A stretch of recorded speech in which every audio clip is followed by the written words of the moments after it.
আজ সোমবার 13ই জানুয়ারি দৈনিক যুগান্তর। রাজধানীর নগর সংস্থাগুলোর সেবা ও উন্নয়ন কাজ, দরপত্রে বেড়েছে তদবির, নানা চাপে কাবু প্রকৌশলী কর্মকর্তারা। দলীয় পরিচয় ব্যবহার করে দরপত্রের গোপন দর জানিয়ে দেওয়ারও চাপ বাড়ছে। পূর্বাচলে 60 কাঠার প্লট বরাদ্দ, হাসিনা পুতুল সহ 16 জনের বিরুদ্ধে দুর্নীতির মামলা। শেখ রেহানা, জয়, ববিসহ অন্যদের প্লট বাগিয়ে নেওয়ার অভিযোগ, মামলার প্রস্তুতি চূড়ান্ত। গভর্নরের সঙ্গে বৈঠকে ব্যবসায়ী নেতারা, ব্যবসা বাণিজ্য টিকিয়ে রাখাই কঠিন। গ্যাসের অস্বাভাবিক মূল্যবৃদ্ধির পরিকল্পনা আত্মঘাতী, আইএমএফ। মূল্যবৃদ্ধির প্রস্তাব বাস্তবায়ন হলে শিল্প ধ্বংস হবে। রপ্তানির মাধ্যমে বৈদেশিক মুদ্রা আয় বন্ধ হবে। সম্পদের তদন্ত হওয়া উচিত, টিউলিপকে ক্ষমা চাইতে বললেন ডক্টর ইউনূস। সীমান্ত পরিস্থিতি নিয়ে স্বরাষ্ট্র উপদেষ্টা, সীমান্তে বেড়া নির্মাণ কাজ বন্ধ রাখতে বাধ্য হয়েছে ভারত।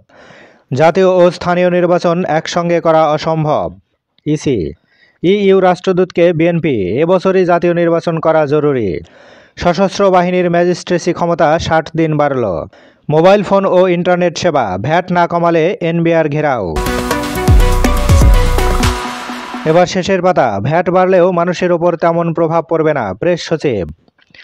জনপ্রশাসন সংস্কার কমিশনের সুপারিশ, 26-এর পরিবর্তে হতে পারে 6টি ক্যাডার। আওয়ামী লীগ ক্ষমতায় এলে কাঠগড়ায় দাঁড় করাবে আন্দোলনকারীদের, নূর।